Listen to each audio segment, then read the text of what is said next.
Kali ini saya akan memaparkan tentang sintesa agenda 3.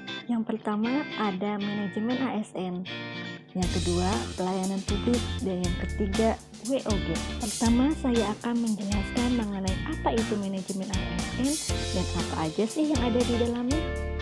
Manajemen ASN adalah pengelolaan ASN untuk menghasilkan pegawai ASN yang profesional, memiliki nilai dasar, etika profesi, bebas dari intervensi politik, bebas dari praktik korupsi, kolusi, dan nepotisme, dan lebih ditekankan kepada pengaturan profesi pegawai.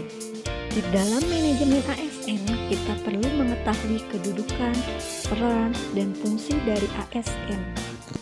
Adapun peran ASN yaitu sebagai perencana, pelaksana, pengawas, penyelenggara tugas umum, pemerintah, dan pembangunan nasional. Untuk menjalankan perannya, pegawai ASN memiliki fungsi sebagai pelaksana kebijakan publik, pelayan publik, perekat, dan pemersatu bangsa. Dalam penyelenggaraan kebijakan dan manajemen ASN, dikenal adanya asas proporsionalitas yang mengutamakan keseimbangan antara hak dan kewajiban pegawai ASN. Hak dan kewajiban ASN diatur dalam Undang-Undang Nomor 5 Tahun 2014 tentang Aparatur Sipil Negara. Kode etik dan kode perilaku ASN diatur dalam Undang-Undang Nomor 5 Tahun 2014 yang menyebutkan bahwa profesi ASN berlandaskan pada kode etik dan kode perilaku yang bertujuan untuk menjaga martabat dan kehormatan ASN. Kemudian penjelasan mengenai konsep sistem merit. Apa itu sistem merit? Sistem merit adalah konsepsi dalam manajemen SDM yang menggambarkan diterapkannya objektivitas dalam keseluruhan semua proses dalam pengelolaan ASN, yakni pada pertimbangan kemampuan dan prestasi individu untuk melaksanakan pekerjaannya yang berdasarkan pada kualifikasi, kompetensi, dan kinerja secara adil dan wajar. Pelaksanaan sistem merit dalam beberapa komponen pengelolaan ASN diantaranya: yang pertama, penyusunan dan penetapan kebutuhan, kedua, penilaian kinerja, ketiga, pengembangan kompetensi, promosi, mutasi, dan penghargaan. Pembelajaran kedua dari agenda 3 yaitu tentang pelayanan publik. Apa itu pelayanan publik?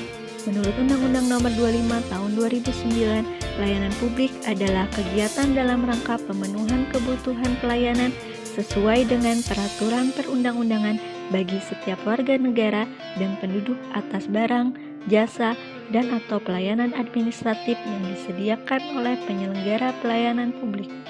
3 unsur penting dalam pelayanan publik yaitu organisasi penyelenggara, penerima layanan atau pelanggan, kepuasan pelanggan. Ada 9 prinsip pelayanan publik yang baik untuk mewujudkan pelayanan prima, antara lain partisipasif, transparan, responsif, non-diskriminatif, mudah dan murah, efektif dan efisien, aksesibel, akuntabel, dan berkeadilan. Selanjutnya pembahasan mengenai WOG. WOG adalah sebuah pendekatan penyelenggaraan pemerintah yang menyatukan upaya-upaya kolaboratif pemerintahan dari keseluruhan sektor dalam ruang lingkup koordinasi yang lebih luas guna mencapai tujuan pembangunan kebijakan, manajemen program, dan pelayanan publik. Ada 4 alasan mengapa perlu WOG. Yang pertama, dorongan publik untuk kinerja good governance. Yang kedua, ego sentral atau siloisasi. Yang ketiga, perkembangan teknologi dan informasi. Yang keempat, keberagaman. Bagaimana cara melaksanakannya?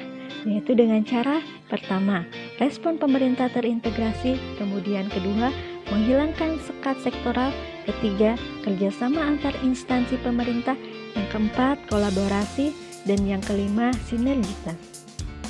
Bagaimana praktek WOG dalam pelayanan publik? Yaitu pelayanan yang bersifat administratif, jasa, barang, dan regulatif. Personal branding. Kami, aparatur sipil negara generasi milenial akan selalu berani. B. Bertanggung jawab. E. Efektif. R. Responsif. A. Adil. N. Nasionalisme. Dan I. Inovatif.